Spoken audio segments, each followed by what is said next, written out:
A decorated military veteran sentenced today on federal drug charges. He'd gotten multiple honors, including a Lifetime Achievement Award from President Biden, but now he faces serious consequences. It's our top story on the 4. I'm Anna Laurel. I'm Carlo Cicchetto. CBS 8's Kelly Hessedal was in the courtroom. She joins us live from the federal courthouse. And Kelly, this is the man who was caught during that emergency landing of a small plane in Oceanside last year, right?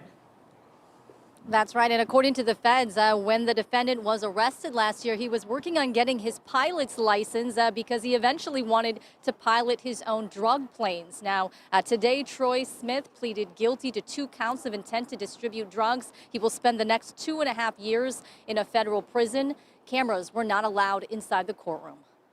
This is the small plane Troy Smith was in that made an emergency landing last September on State Route 76 in Oceanside over mechanical trouble. The feds say the 36-year-old had a brick of cocaine in his backpack that he had tried to hide in the bushes along the road railing.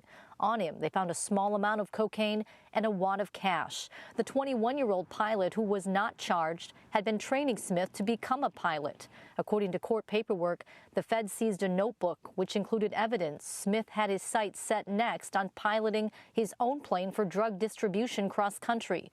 Court paperwork also shows pictures of other shipments of drugs Smith admits to sending. In October 2023, he hid cocaine inside a food storage container box and in a food saver bag and shipped it from a Carlsbad post office to North Carolina.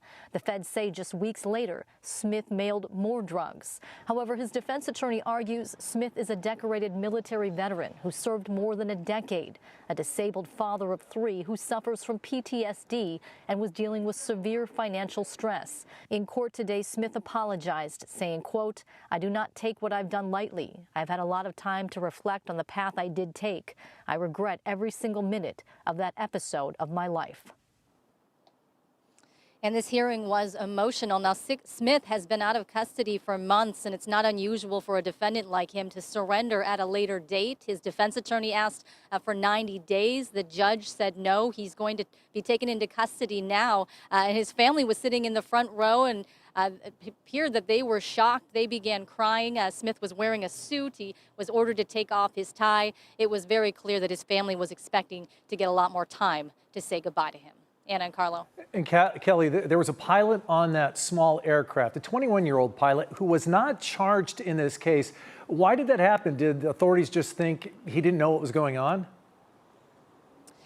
Well, the authorities today, the federal prosecutor said that 21-year-old pilot, he was interviewed for 3 hours, and they determined he did not have anything to do with this case. They said this is a guy who got his pilot's license when he was 16, 17 years old. This was his career. And because of what happened with Smith, he had his pilot's license taken away from him, and it could take at least a year for him to get it back.